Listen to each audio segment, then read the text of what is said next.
प्रणाम और स्वागत है आपका विश्व शांति दर्शन चैनल में। चैनल के जनक हैं विश्व शांति के अनुयायी MIT के संस्थापक प्रोफेसर डॉक्टर विश्वनाथ दा कराड, जो विज्ञान, अध्यात्म, धर्म और मूल्य आधारित सार्वभौमिक शिक्षा का प्रचार और प्रसार हेतु दृढ़ संकल्प है। डॉक्टर विश्वनाथ कराड विगत 4 दशकों से विश्व में शांति की संस्कृति की स्थापना के लिए कार्य कर रहे हैं। उन्होंने अपना ये कार्य जाति, पंथ, नस्ल, धर्म और राष्ट्रों की सीमाओं से परे जाकर किया है। चैनल का उद्देश्य शिक्षा के माध्यम से शांति का संदेश फैलाना है। महाराष्ट्र संतों की भूमि रही है, मगर आज की नई पीढ़ी, हमारे मिलेनियल्स, इन महान संतों की कथाओं और कहानियों से बिल्कुल अपरिचित हैं। इसलिए इस कमी को पूरा करने के लिए हमने वीडियो की एक नई श्रृंखला शुरू की है। नाम है संत धारा। देखें बात बनती है कि नहीं।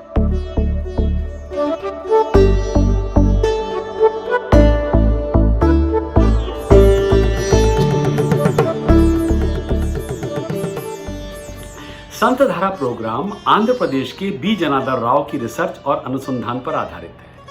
श्री बी जनार्दन राव आज हमारे बीच नहीं है।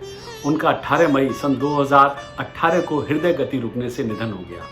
संत धारा के पिछले कुछ वीडियो जो आपने देखे, वे श्री जनार्दन राव द्वारा संकलित स्क्रिप्ट और उनके द्वारा कई स्रोतों से एकत्र किए गए संकलन के सर्वोत्तम ज्ञान पर आधारित है। संत धारा की उसी श्रृंखला को आगे बढ़ाते हुए सुनते हैं कहानी संत ज्ञानेश्वर की।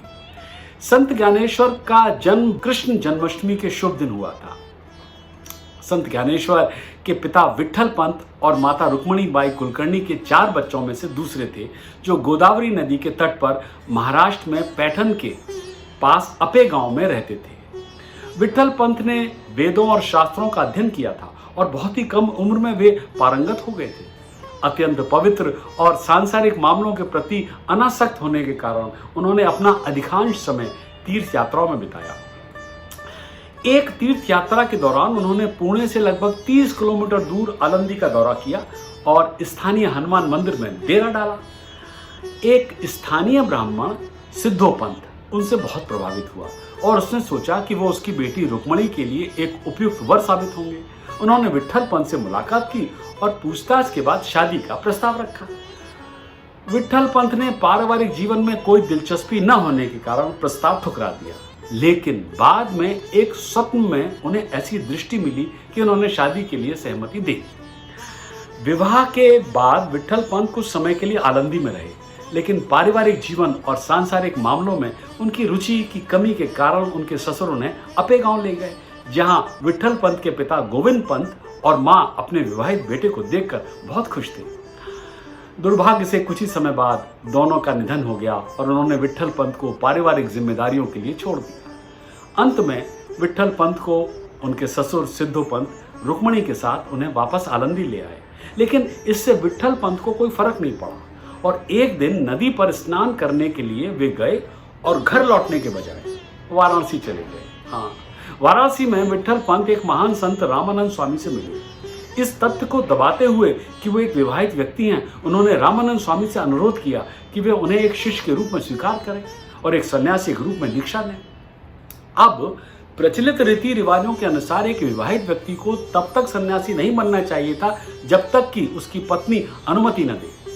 चूंकि विट्ठल पंत ने अपना वैवाहिक जीवन को और उसके तथ्य को गोपनीय रखा, इसलिए उन्हें सन्यासी बनने के लिए उन सब अनुष्ठानों से गुजरना पड़ा जो एक मृत व्यक्ति के लिए किए जाते हैं। विट्ठल पंत के सारे अतीत को मिटाकर एक नया जीवन शुरू करने के लिए उनका नाम बदलकर चैतन्यश्रम कर दिया गया। एक दिन विट्ठल पंत के गुरु रामानंद स्वामी रामेश्वर की तीर्थ यात्रा पर निकले और रास्ते में आलंदी में रुके। वहां उनकी मुलाकात विट्ठल पंत की पति वियोग में उदास पत्नी रुक्मणी बाई से हुई, जो स्वामी जी के प्रवचन सुनने को वहां आई थी। रामानंद स्वामी ने उन्हें आशीर्वाद के शब्दों में कहा, पुत्रवती भव। रुक्मणी बाई इन शब्दों पर हंसने लगी और स्वामी जी को उसने पूरी स्थिति बताई कि किस तरह उनके पति ने उसे छोड़ दिया है। स्वामी जी ने उससे पूछताछ की और महसूस किया कि उनके पति का वर्णन उनके शिष्य चैतन्यश्रम से बिल्कुल मेल खाता है।